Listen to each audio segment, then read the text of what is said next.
Broadcasting live. It's America's longest running talk show on computers. It's Computer America, bringing you the biggest names in technology with guest interviews, new products, and your emails. Listen live at computeramerica.com on any device around the world. Email the show at live@computeramerica.com or find us on social media.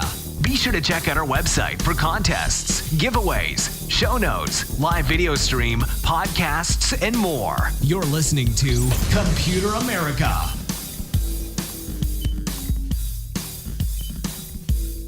Hello and welcome into the Computer America Show. We are the nation's longest running and nationally syndicated radio talk show on computers and technology. Thank you for joining us. I'm your host, Ben Crossman, and I hope all of you are having a wonderful day because we have a great show planned for you where in the second part of the program, we will of course be doing computer and technology news and a lot of tech news to talk about when we finally get there, and some of it good, some of it bad, and I have this one story in particular I really like to go over because, of course, over the years we have had a lot of companies on trying to tackle the the epidemic of distracted driving, be that texting, watching video, talking on the phone, doing your taxes, whatever it may be.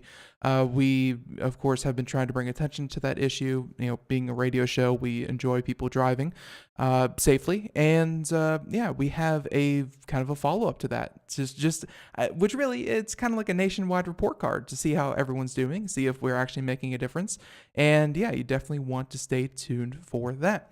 But in the first hour, we actually have a company on that we're going to be talking to as we usually do, but this time it will be Strategy Analytics, and we'll be talking about, I believe, one of their apps called App Optics and everything about it, how they do, and of course, just kind of the mobile industry in general. Hey, it's going to be a fun segment, but before we get started, a couple of things to mention, including computeramerica.com. That's where you'll find everything and anything having to do with today's show. So be that product review, be that articles, be that a link to our guest website, just anything right there, computeramerica.com. We got you covered. Also, be sure to check out the live video feed where you can watch Computer America. Yes, we're still radio, but we felt, watching it is just as fun as well. And also be sure to check out the social media contest brought to you by Logitech. Wow, I can't believe I forgot that for even a second. Brought to you by Logitech. So yeah, of course, you can enter there and win a great prize from them every single Friday. So with all of that being said, I think that we are good to go to get started with our program. And yeah, so let's just introduce our guest. So joining us is Mr. Prabhat Agarwal, there we go. And he is the director of App Optics and, of course, brought to you by Strategy Analytics. And Prabhat, how you doing? Thank you for coming on Computer America.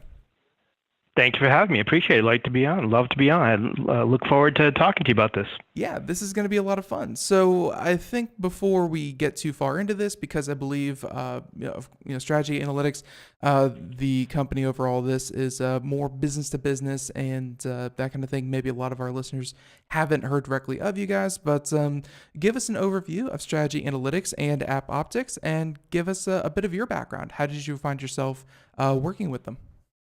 Yeah, absolutely. Thank you. So Strategy Analytics is a market research and analysis company. We sort of forecast the market in different areas, from wireless computing to mobile devices to handsets, and we're global. So we're located offices in the UK, United States, and all across the Far East. So, and I manage one of the programs there, which is called App Optics, and in it we essentially look at the mobile consumer and anything related to what somebody does on a mobile device. And so it's a very interesting area. I've been focusing on this topic for a number of years now, having been in the research industry for even longer than I can imagine. But it's been in a very interesting space as I've seen it evolve. It's a very tremendously fast and fast-paced, and a lot going on with most recently with the Facebook and Snap and a lot of public companies going just in the news. So it's been a great ride, and look forward to the next couple of years with. I think there's a lot of exciting stuff happening. Yeah, there's exciting stuff, and then there's also, I think, I hate to use the phrase "come to Jesus," but there's a moment where I think that the amount of data and just analyzing mobile trends, things like that, it's not so much that it was happening, because I think, people in the industry analyzing data, making user experiences better, easier, faster, making products better. People really do enjoy that side of data. But then there was the side that I don't want to say it was a seedy underbelly. It was more of a, wow, they can really track that much, or they know that much about me. That's I'm not sure if I'm comfortable with that. And I hate to just kind of throw this out there right in the beginning, but data collection through mobile devices, especially. I mean, are you surprised by all the recent news and stories and, all the different things where, sometimes we read it here on the show when we do computer and technology news, and we say to ourselves, yeah, well, of course Facebook was doing that. That's kind of their business model. Like, being an insider, how has all this news made you feel? Yeah, well, let me clarify one point, and that is, we have an app which is called App Optics, and it's a volunteer program. We run the panel in the United States. We reward our panelists, so they sign terms of agreements. We including a privacy policy. So we're very clear about what our limits are, and so it's a very different beast from the Facebook animal and other apps that you're speaking about, and we use it for only research purposes. So everybody on the panel is their private, their information is held privately behind the firewall, and it's only available only to myself and my colleague who have access to that. But that's clearly behind the vault, or in the vault, I should say. So. But you're right. I mean, in terms of the bigger topic, it's hard to put your finger on exactly what the problem was in terms of what we identify what it was in terms of what happened.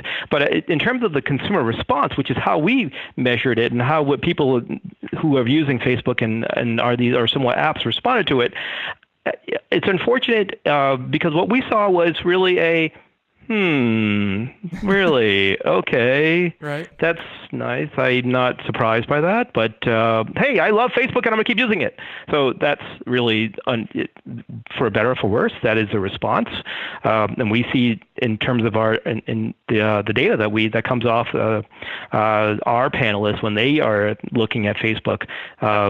First of all, let me also say, when we look at data, we're not looking at what anybody does within an app. So that's all held. We don't collect that information. We just see that we know that they're on the app. We know how long they're on the app, right, and how much data they're using when they're on the app. So we clearly don't cross the line. We're very, very careful about that. But as far as, when we do see engagement levels, we saw them rise immediately after the news of the CA or Cambridge Analytica event went public. We saw here's a little spike in the activity level of Facebook. And then guess what? It flattened out and it stayed the same. And we didn't see any change or delta after a couple of weeks or a few weeks or even a month after the incident. So for better or for worse, that's kind what of happened. Yeah, I mean, that's kind of crazy because there was, of course, outrage, and there was outrage by a lot of it in the media, which being part of the media, I will never put us by enjoying a good rabble rousing. But you're saying that users, I guess it's to be expected, kind of, because considering what people do on Facebook, they connect to almost everyone in their lives at some point through Facebook. Correct. They store their photos. I mean, it's not something that you just delete off your phone and never open up again. It's a repository for a lot of people for, a decade plus. I guess there was a lot more outrage, but to hear that there was no real response in terms of usage, that's surprising. Yeah, our data indicates that there was really not much change, and from the before and after, this is again the event, we did see minor, drop off in terms of people deleting, but very, very minor. But we really saw people did engage. I think what happened was people went to the app, they checked their privacy policies, they made sure everything was fine, and they went back to their their daily lives. And I think that tells the bigger story about what makes them so successful, or this organization that is so much ingrained in the lives of America, or even across the world, is that they bring a value that other organizations or app developers maybe don't bring.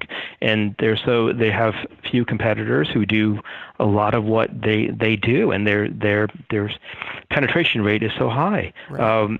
And they do it very well in the sense that they have a design that works, it's functional, and it's a global reach. And again, those are very, very important in the app development world. And to be successful in this space, it's very hard. Interestingly enough, you talk about apps. We find it on the phone that real estate is getting really, really tight. People don't swipe to their fifth, sixth page anymore. So there's a limit now on how many people actually the number of apps they have on their phone, and we've seen it sort of level off at the 100 level, and that's even surprisingly so. I mean, if you asked, look at your phone. Yes, wow. Yes. So the average user has about 100 apps on their phone. Now, they don't necessarily use all of them. They use between 15 to 20 apps on any given day. But the number of apps on the phone it's about 100, about 103, 105. That is way more than really, I mean, that sounded high to me.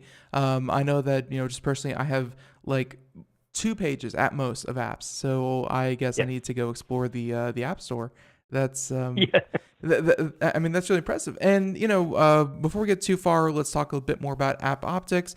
I see here that you, of course, have a rewards program and this is something we've seen about data that people have, put forward before, and that is that data has value, and not just value, but it's your data is valuable. It's not just data in general, but your data. And you seem to be kind of on the fence. Like, you would have to explain to me how this Amazon gift card reward thing that you do actually operates.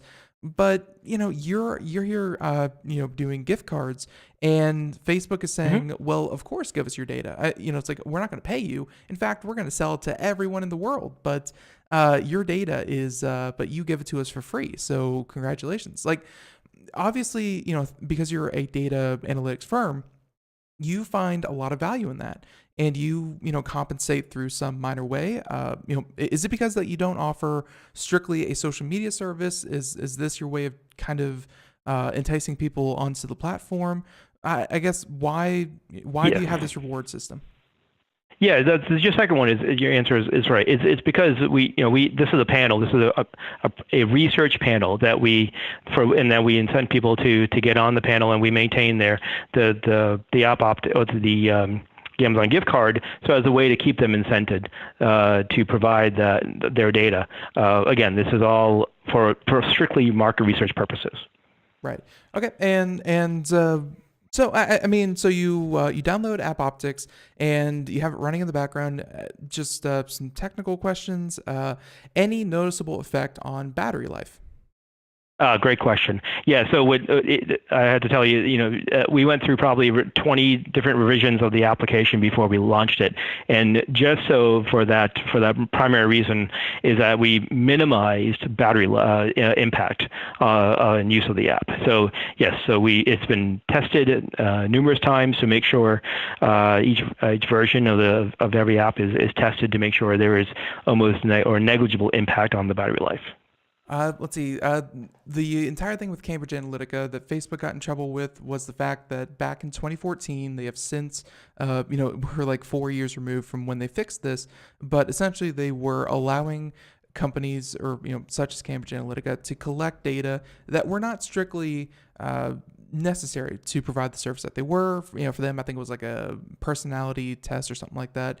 And my question to you is that App Optics, do you strip personal data? Do you really only collect, those 3 things? I mean, and if you could just real quick again, what do you actually collect through App Optics? Yeah, so when a panelist downloads the app, they send us they fill out a form, And in there, we have a terms of agreement, and we capture some of their demographic information. And again, that's only for research purposes.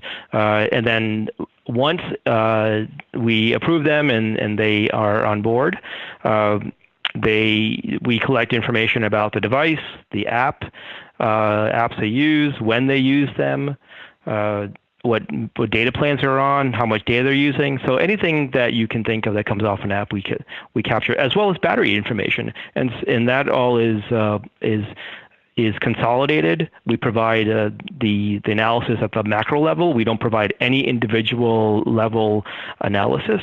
So I can't tell you, I would never be able to tell you what one user did with his or her app.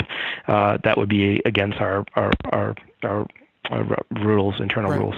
Okay, no, makes perfect sense. So, yeah. All right, so let's get to the fun stuff. Let's talk about the data that you have checked out, and one of these is, let's start with the first one about top trends for 2018. And I guess because you do get all that information and you can see very clearly, what people like to do on their phones. What are the top 3 trends in the mobile space? Yeah, that's a great question. And the first one, I like to go back and it's an old Terminator movie, but I call it The Rise of the Machines, which is, I think, the third Terminator movie, if you're familiar with it. And it's maybe that was a little bit, a stretch, but essentially the machine in the mobile device has grown rapidly in terms of its integration into our lifestyle. The average user uses his or her phone about 4.5 hours a day. It goes to about, in terms of data uses, they're using about 17 gigabytes a month, and that's Wi-Fi and cellular. They're going about 130 sessions a day. A session is like when they turn on an app, when they open an app. So it's gone like gangbusters over the 2 to 3 years. And we see it rising. Interestingly enough, what we call power, we have a term that for the high-end users who often are on their phones, we call power users. Right. And power users are who are represent sometimes the top tier 10, 20%. They're on the phone 7 to 8 hours a day. And think about that. That's just that's a massive amount of time that someone is interacting, if you will, with their phone. And I think that's why I call it the rise of the machine, because it's just so far into our lives that it's almost impossible to now eliminate it. Just think about when you leave from your home and go somewhere. It's like, oh, my keys, my wallet, and my purse, or my phone. I need my phone. And I guess something that you could probably answer through your research is 4.5 hours. I think that when people would kind of think about that before the rise of smartphones, you would maybe think that, that's 4.5 hours that they're wasting playing video games, that they're wasting looking at Snapchat feeds or something like that. I mean, generally superfluous, useless things. And yet, as a smartphone user and someone who's probably on the power user end of that scale, I'll say that hopefully I like to think that I'm answering questions I have. I'm doing actually useful stuff on my smartphone. I mean, even though we're spending more and more time on our smartphone, what's seeing the most kind of traffic? Is it is it Candy Crush, or is it Wikipedia apps? What's actually driving all that growth? Yeah, no, that's great. Again, good question. It's a combination of that. You're right. And there is the gaming, there's entertainment, there's the social, there's the communication, but it's also folks in the business world. I mean, the small business owners who might be using their app for communicating with, if they have a Shopify account, they're looking at their inventory, or if they have an Amazon store, checking out again their campaigns are going on. So it's not just. It's not just, as you've indicated, playing Fortnite or something else on their phone. It's really a combination of productive things and some of it is gaming as well. So you've got less people maybe doing Pokemon Go, and now think about the mail integration into our phones. So you have a combination of a Gmail account that comes into your phone, but also your Outlook Express email comes in, and you're able to communicate that way. So really is a combination. In fact, a little while ago we did a little survey to our panel members, and we asked them, how often do you use your phone for loosely termed business purposes, and almost half of them do. So it's not. You're right. It is a wide swath of usage. From productivity to all the way to the gaming. Have companies kind of taken a look at that and said, all right, people are much more comfortable using their smartphone, not just as I have 10 minutes while I'm waiting on the train, I have to entertain myself. And now it's more, like you said, small business owner has to, instead of running back to the office, pull out a smartphone and check its inventory. Have companies taken note of that, where smartphones are productivity tools as much as they are distractions? Well, again, through our research, we've seen the answer is yes, because there was a handful of those folks who said, yes, I use my phone. I think there was about 20% of them where their organization or company actually pays for their wireless operator charges. So the answer is yes, the companies definitely recognize that. In fact, now you'll see someone's cell phone or mobile phone on their business card. So absolutely. No, and that's very, very interesting. I mean, just and I believe you talked a bit about it. Let's get back to the numbers about the average mobile. Actually, before we do that, did we wrap up the top 3 trends? Because I'm trying to think. It was. Let me get to another one. Right. Go ahead. Yeah. So another one is that we're finding that mobile isn't so mobile anymore. Mobile is where, again, going back to 2 years, where 1/3 of the use was actually of a mobile device was in the house. So most of the time, mobile, you take it with you and you use it outside, and you got your desktop or your tablet at home. And now and that number, I think, a few years ago was about people use about 20 to 30% of their time and they use on a computer devices. At home, they're using their smartphone. But now we've seen far more use of the mobile device in their home. It's almost reaching the 40 to 45% level. So that tells me they're watching more videos at home. So now I'm not saying that they're watching the last episode of Games of Thrones or whatever sitcom you like, or the last episode of I can't think of even the names I even saw recently, but whatever you name your sitcom, it's probably there, or episode. Oh, that's it, The Walking Dead. There you go. That's the one I was thinking of. I mean, there are more people watching that, particularly as now our research even shows that the bigger phones, the 5.5-inch phones, we see probably a 20% rise in usage just because of the larger screen size. I mean, and that's something that I could probably vouch for myself, is that I carry my phone around. It's just kind of more convenient than a tablet, especially if I'm either by myself or I'm with one other person, where I could kind of just, shoulder next to them and show them one little thing. I mean, it's just a very convenient form factor, and I'm kind of used to it being glued to my hip. So it's, and I guess that again speaks to the convenience of smartphones and how comfortable we are being around them. I'm still waiting for the research about the testicular cancer, but until then, I'm so comfortable with it being right next to, So that's number 2. So more home usage. I can completely believe that, especially as people get better Wi-Fi in their homes. It's just easier. So that's trend number 2. Trend number 3. Well, the third one, I think, which is having an impact when you're not in the home, which is the unlimited data plans. We see a rise in usage as people slowly convert from these 2 to 3, 4 gigabytes per month to the unlimited data plans.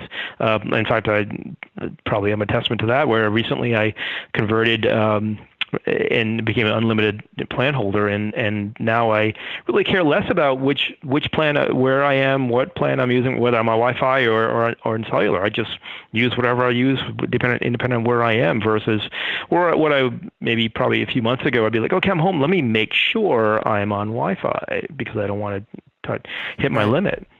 Yeah, And I guess that plan, like, I apologize because I haven't really needed to shop for a cell phone for a while. Last I heard, there were a couple carriers out there that offered it, and then they said that you were unlimited until you hit the limit, and then we're going to throttle you. I believe one of them said that they were going to bring it back. That might have been T-Mobile with their unlimited, but unlimited data plans, are they actually on the rise? And by the way, do you actually kind of track that about your users, about what carrier plans they have and how that affects usage of phones? Yeah, we do. In fact, we have another service that looks specifically at that, so I don't have the hard numbers. But as far as I do know that, here's a specific example. So an unlimited data plan on wireless per month uses about 4.2 gigs, and versus somebody with like a monthly allowance uses about 2.2 gigs. So about 2 gigs more every month. Mm. That's across the board. But that's important because we talk a lot here about future technology, and one of the future technologies is, of course, 5G. And what happens when your cell phone is able to transmit an entire data cap, be that data cap be let's say 2 gigs a month.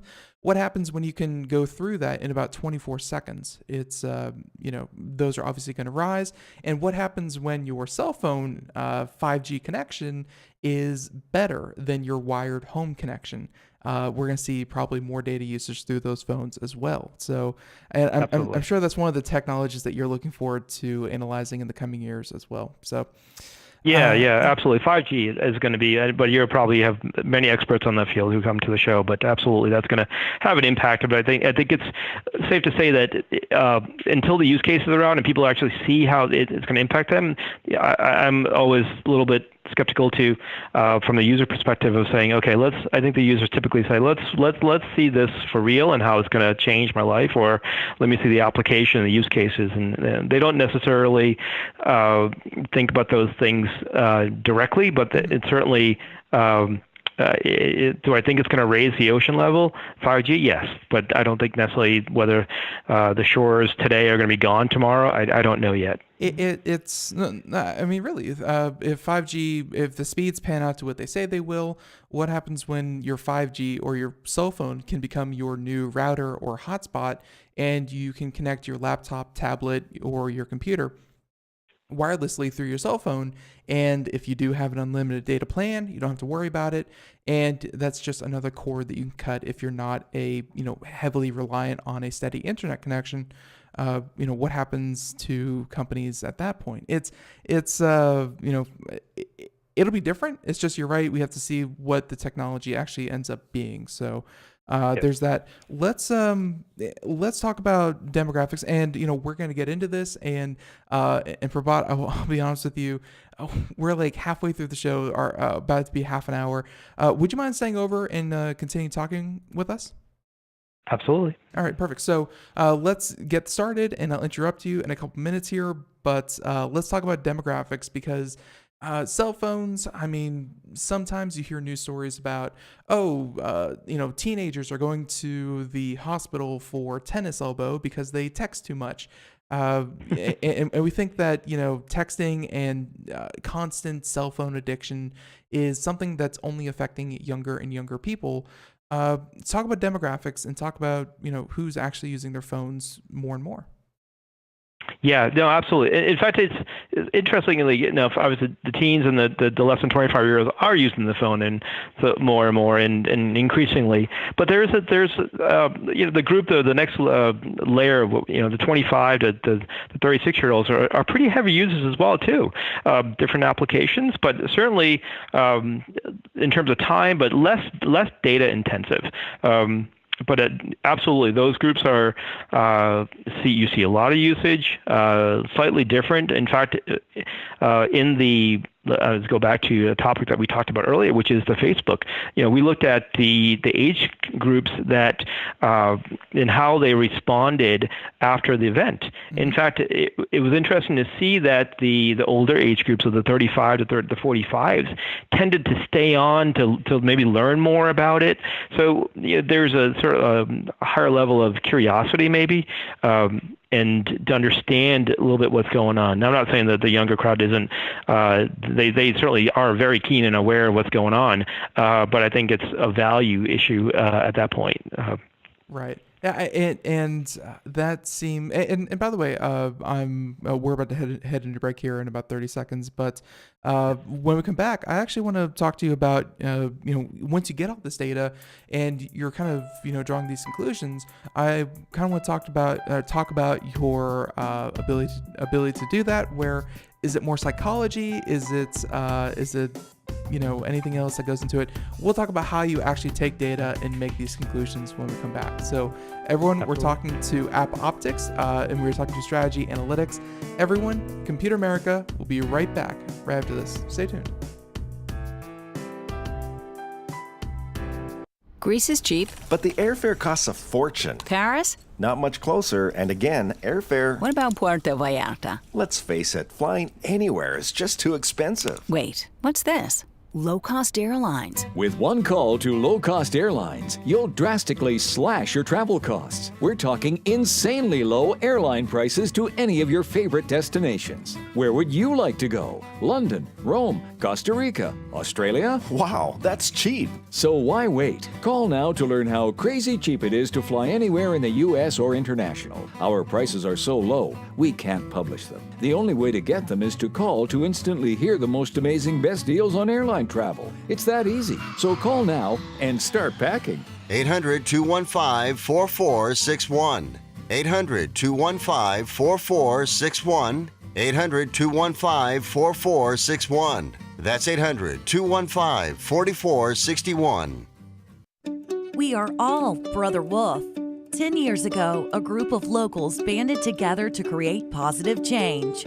We took animals into our homes, held adoption events at local retailers, and talked to the community about our mission to help build a no-kill Asheville.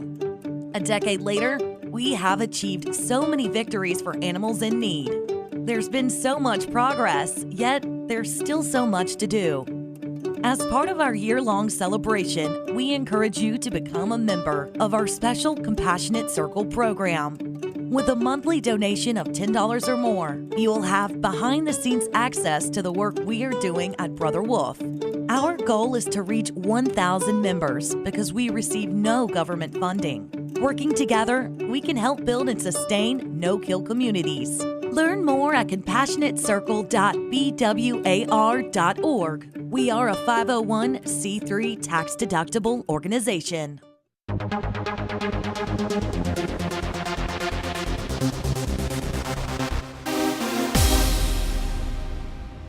And welcome back to the Computer America Show. There we go. It is 32 minutes past the hour as we continue on here with Computer America. And by the way, if you missed any part of today's show, feel free to check us out at iTunes, Google Play, iHeartRadio, Spreaker, SoundCloud, wherever podcasts are found. You can find today's show in its entirety right there. So don't worry if you missed the live program. We got you covered. We are talking to Mr. Prabhat, and he is from App Optics, and which is made by Strategy Analytics. And we're talking all things data and collecting data on people in a, of course, safe and research-intensive way.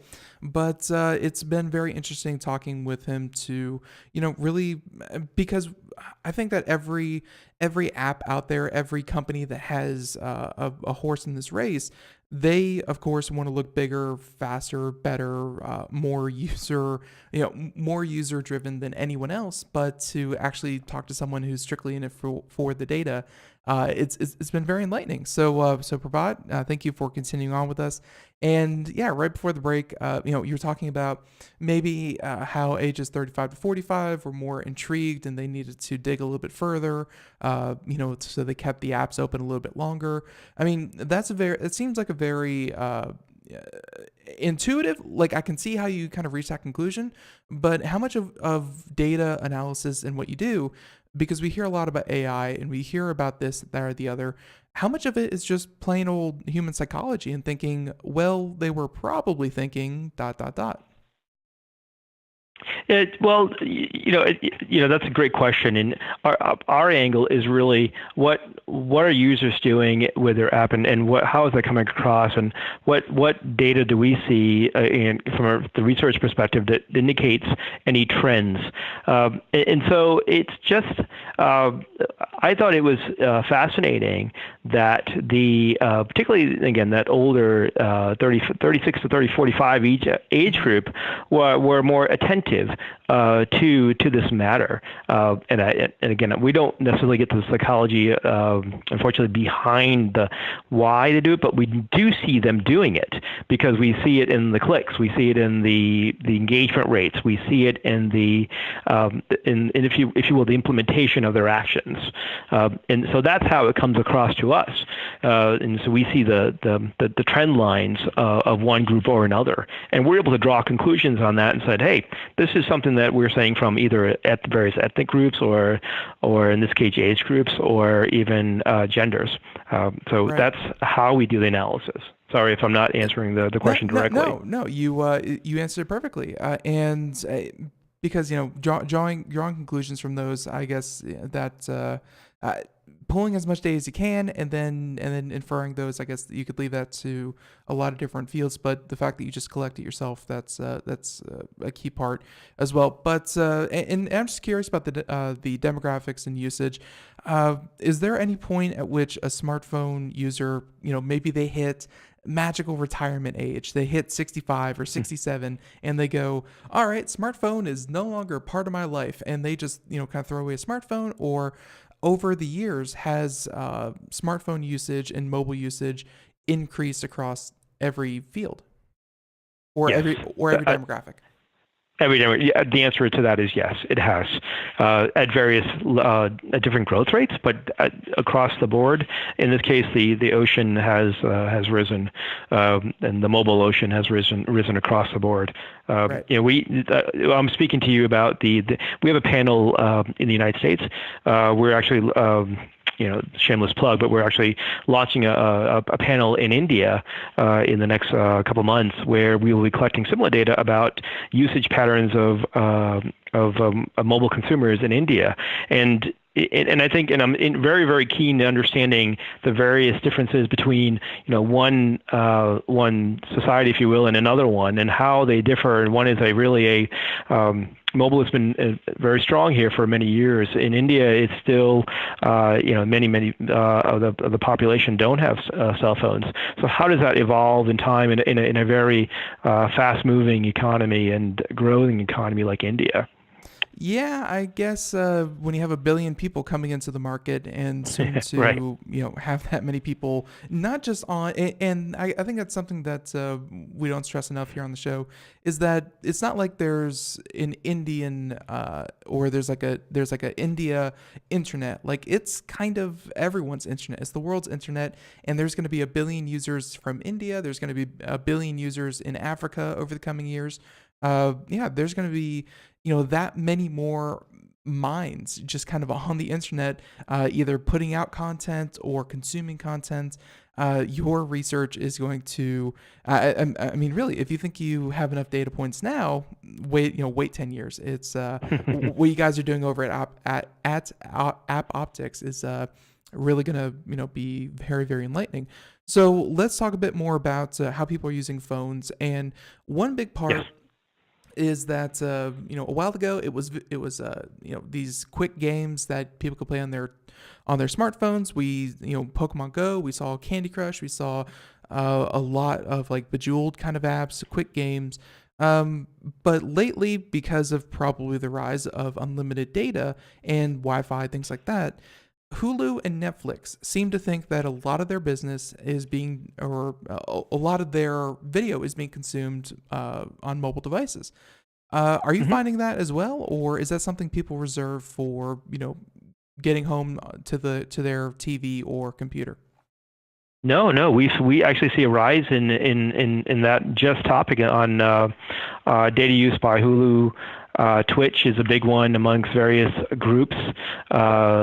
Amazon Video. So yes, absolutely, and YouTube as well. Our data is looks at Android devices, and so we see a lot of increased usage across all those different platforms, those apps specifically.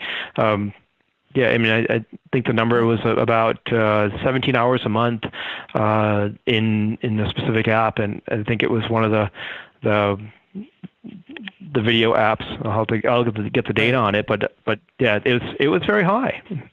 Do you think that time that's being pulled, because 17 hours, that's nothing to sneeze at, do you think that time is being pulled from more traditional mediums, be it things like radio, television, newspapers, books, what have you, or do you think that's time that they're otherwise wouldn't be using on those anyways? And and I know that you're not tracking, television user rates or book buying but where do you think that time is coming from? Do you think that's time borrowed from other mediums, or do you think that's time found in little snippets of the day? No, I think it's a combination of both. So is the pie getting bigger? Yes. And meaning more people are doing more things on their mobile device, but is it also taking away from other platforms? The answer to that is also yes. So, again, I don't necessarily track the tablets or the TV space. Right. And we have other analysts who do that internally as a sort of a research house.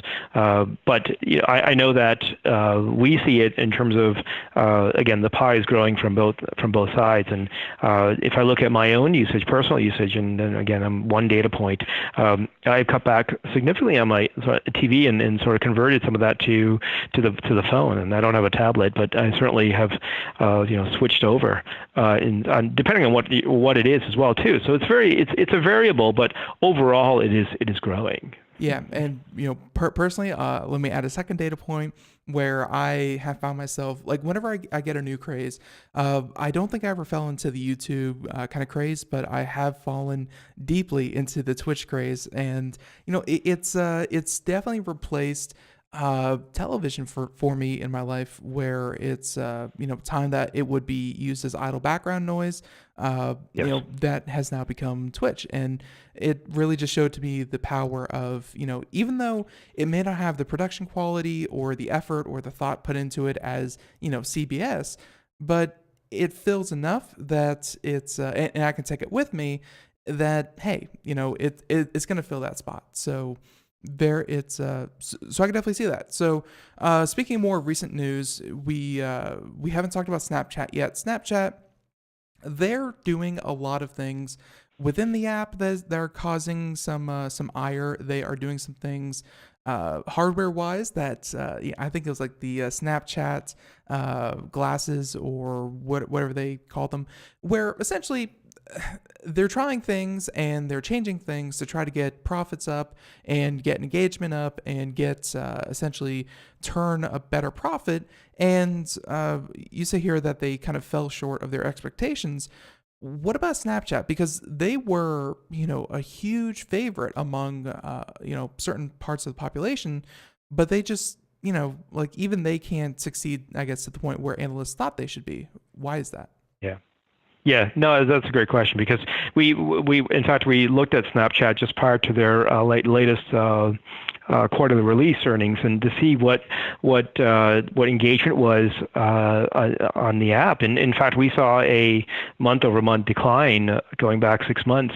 It's been some months were about level, some months flat, and some going sort of down a little bit. But we did see a gradual decrease in terms of the average user usage. And so that, and there are a number of reasons, I think, for that. And again, I'm not an app utility analyst, right, looking at how it's made and how it's built and how well it's designed, looking at the UI. But in terms of value, and we saw this through other applications, is that it's a very finicky space, and app focused organizations or companies like Twitter or Snapchat, where a lot of their primary platform is the mobile. It's a tough crowd, and Snapchat is facing some of the they're seeing some of that through and we see it through the numbers, but it's a challenging space. In fact, this gets to some of the point that I discussed earlier. I think the real estate on the phone is very limited. You have one screen, people swipe, and it's a question how many pages they swipe. But I think people have capped out at about 110, 120 apps. I know that's a lot, but be surprised when you look at your phone how many apps there is. But that gets to the whole point of what does it mean to be a successful app? And there's a lot of competitors out there, as you know, thousands, hundreds of thousands. Users have to find value in it, and they have to see almost a flawless design and functionality that's valuable. So I think that's a combination of things. And unfortunately for Snapchat, they just something didn't go right. That update that happened, I think it was in February sometime, didn't go very well. And we see the implication of that. And obviously Wall Street did as well too. Yeah, it's we definitely noticed that, and a lot of people were. And I know that people like to jump on outrage as much as the next person, but really, even through my own usage, I found that it's separated a lot of things that were kind of side by side to each other, and it made the whole user experience seem a little bit more clunky. So. I mean, but as you said, it's a highly competitive market. I don't think anyone should be able to sit back and say, hey, we have this tied up in a bow. Even Facebook, even though it's a pretty big outrage happened with Cambridge Analytica, and Facebook proved pretty resilient, I don't think that they are immune from, having their users go elsewhere, at least, not long term. So, I agree with that. Yeah. So let's talk about devices and new devices going forward, because we saw things like the iPhone 10 come out recently. Yes. I think the Samsung has new devices every year. I mean, just talk about as people adopt these new devices. Do you see any change in maybe browsing habits? Are they more likely to kind of pull out their new shiny phone and actually use it? Do you track that kind of thing? Yep. We do. We actually capture the screen size. So we know the devices our panel research panelists use, and so we're able to see how much additional use a 5.5 plus inch has versus other devices. And we can say our data shows that if you have a larger screen, 5.5 plus, it's about 20% higher data use per day. Also, in terms of minutes, there's probably I think it's about 10 to 12% higher minutes, average number of minutes per day. So is it having an impact? Absolutely, in both those areas, data use and screen size.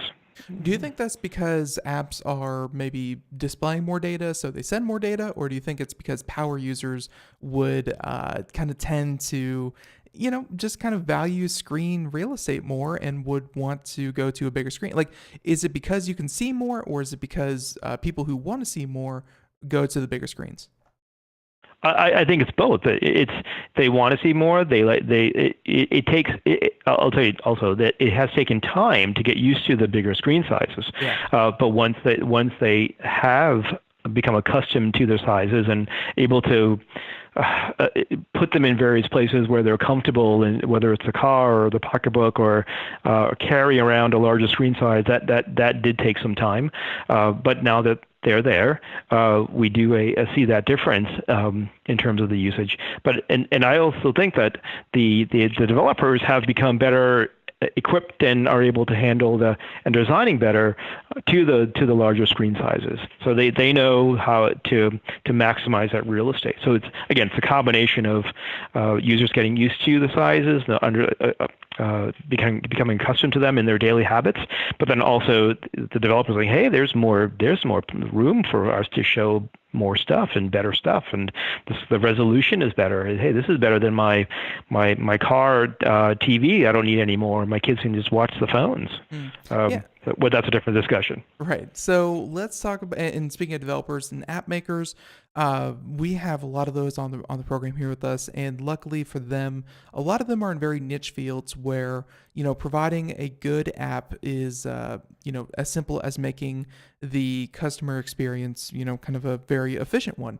But then there are others that, like video games, or others like social media that don't just have to give a good experience, but have to be a better experience and a more engaging experience than, because like a State Farm app won't have to compete with a Netflix app. It's apples and oranges. But when you're talking about how competitive entertainment apps are in particular, or these other kinds of apps that that app makers are making, I mean, I guess you can't really get too far into this because that's kind of, I believe, the service that you sell is, these analytics to companies to say, here's what you should do and really really maximize to get people to, for retention, things like that. But just how is a app maker supposed to survive and thrive in this field? Is it, is it strictly about retention, or is it about getting them in and out of your app as fast as possible? How do you compete in this app market? Yeah, again, a very good question, and I think that you can't be everything to everybody. So understand who your target customer is, understand and design to their specific needs. I'm in the market research business, and our goal is to understand the consumer, in my case, and the mobile app user. I think developers need to understand who their audience is and design to them, and get folks in a room and run a panel or something. Or it's not just let me have 5 people to look at it. You need a little bit more than the 5 to get some validation on the app and the design before you go public. Because that's the other thing. If you don't get it right the first time, you might get a second chance, but maybe not a third. It's a very tough crowd. So know your value, know your customer, design, research. Again, that's the business that I'm in, and I would always heavily believe that if you have to understand who you're trying to target and design to that. I go to Amazon is we look at Amazon apps and. But at them as a business, again, this is probably a tangent from what we're talking about, that they're consistently and intensely focused on the customer. So right. That's almost the formula for success. Yeah, no, that definitely shows. And other news stories set aside, Amazon does an amazing job making sure that their customer base are really receiving the best that they possibly can. My own mom has just gotten to the point where she's like, well, I could run to the store and pick up laundry detergent, but Amazon already has it 45 minutes away, so why would I bother? It's very interesting. And I guess, of course, going forward, we talked about the rising population in India, in Africa, and all over the world, really, that are going to have smartphones. This is not something that's going to go away. I don't think it's the same boat as a tablet, where they kind of hit market saturation, and then they were all kind of cannibalizing themselves just to try to get market share. I think smartphones, it's one of those devices that's probably going to be, everyone's going to have one, and it's going to be your remote control, your social media platform, your device that connects you to larger things. So, I mean, just going forward, I think we talked about, the trends in 2018 to look for. What are you, just, I guess, as a data analyst, excited for, let's say, 5-10 years down the road? I mean, are smartphones going to be, kind of what they are now, which is, hey, I have a question, let's ask Google? Or are smartphones going to become something a bit more or a bit more vital than they already are? Well, yeah, I think they're vital, but I think they'll be increasingly vital. Now, I think that there's still a lot of work to be done, even before we get there. One thing that I think you touched upon it very in your initial introduction, which is I don't think the car companies, or in terms of the driver distraction, I don't think that we're there yet in terms of seamless connectivity to the car.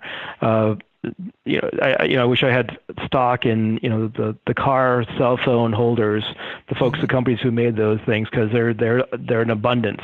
So they don't necessarily seamlessly work into the systems of the car yet. Now that's another couple of steps away, and then that probably one of my analysts in our organization, the Strategy Analytics, is probably going to say, oh, they're getting there, but I think they will get there in time. But that's an area that is certainly ample room for improvement.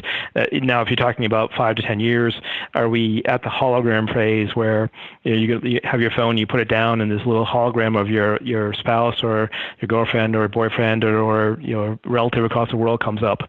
That's a possibility. Are we there yet? I don't know. I'm not that far into the technology, but do I think that could happen? Yeah, that's a possibility. Are we at the replicator phase? Again, bring another Star Trek analogy. I don't think so yet. I don't think we can create 3D images from a cell phone or the real 3D products, but in a hologram, possibly. Yeah, no, it's it trust me, we talk about all the time as well. The replicator, I give it 10 years. I'm being completely serious here. I give it 10 years before 3D printers can print with different kinds of ink, including things that could print you a steak or print you a piece of celery. Trust me, it's not much longer than 10 years away. It's pretty darn cool. But and actually, just because Google had their I/O event, Microsoft had their Builders event, two big things for the future of those platforms. And a big part of them were the idea of digital assistants. Do you track any digital assistant usage? I know that you mentioned mainly Android devices. Do you track any digital assistants, and are people actually using these things? So the way we look at it is if somebody opens an app, we know that they're opening the app, they're using the app. So we don't necessarily see if they opened the Alexa app, we've seen it open, but we don't see necessarily that they've engagement or talking to it. So are people saying, "Hey Google" or Alexa or Siri? I can't tell you anything or how often they're doing it. But we do know that they're. In some ways, we can see the penetration of Alexa or less so. If there's an app that's being installed, we know that they're installing it because they're installing that app, that sister app, which is essentially to manage it or when they're away from the home or what have you. So, and I'll let you have the last word. And I just want to say thank you so much for staying the entire hour. It's been a while since we've done that with a guest, and it's been a lot of fun. But I'll leave you with the last word. If people want to find out more about App Optics, and also, is there any kind of review process if you want to get it on your phone and talk about that process? Yeah, no, thank you for having me. I look forward to maybe doing this touch and base again down in the future. But if you want to get a hold of me, get me to the strategyanalytics.com website. You can learn about App Optics on that site. And we are really focused on our research and trying to understand where the mobile consumer is now and where they're going to go into the future, and how these platforms, as far as apps and devices and the network, and how it's all going to play out, especially as 5G evolves over the coming years. And very excited about the space and continue to track it as an analyst. Yeah, thank you. No, our pleasure. And I believe you can check that out in the Google Play Store. You can download it there. And I'll just say that Prabhat, thank you so much for coming on the program. And we'll definitely reach out again. I'm not sure how often you put out your research or when you kind of have those press releases, but keep us up to date. We'd love to have you back on to talk about this. Great. Will do, Ben. Thank you so much. All right. Have a great one, and bye-bye. Bye-bye. All right, everyone. So there he goes. And again, if you missed any part of today's show, feel free to check it out at wherever podcasts are heard, including iTunes, Google Play, iHeartRadio, and so on and so forth. But thank you for listening on IRN. We have like a minute left. That is all. And yeah, how much time do I really have to go over a couple of these stories? And we link to them in the show notes. We totally wanted to get to them, but hey, we don't mind when our guest stays over. But some of these that you should probably look up when you have time. include, let's see, I believe BMW has a self-driving ride-hailing app that they're going to program into their self-driving cars so that, hey, maybe BMW will sell them to third parties to operate on their own. Or maybe if you have a BMW, it can pull out of your driveway when you're asleep, when you're not using it, go and pick people up, make money for you as a car, and then pull back into your driveway the minute you need it. So we have stories such as that. We were going to talk about Uber's Skyport and how they're going to ferry people around using flying taxis. Also, let's see, IBM was planning on removing or banning all removable hard drives or storage from all of their facilities everywhere. So if you work at IBM, throw away those USB drives because, hey, they're banned. Folks, we're just flat out of time. And again, thank you to our guest for coming on with us, App Optics, and talking with us for the entire hour. It was a lot of fun, and I really do hey, talking about data. And by the way, as Melter of Snowflakes has actually mentioned, of course, feel free to join us over at twitch.tv/Computer America, and you can join in on the conversation as well. A lot of friendly people there, and hey, you can even talk with myself as we do the show. But in the meantime, everyone, have a great day. Thank you so much, and be sure to catch us tomorrow, 4 p.m. to 5 p.m. Eastern, right here on IRN. So until next time, oh, and by the way, tomorrow we will be talking to C-Level Systems, Inc., and it's going to be a lot of fun. So until next time, have a great day. Thank you so much. Bye-bye, everyone.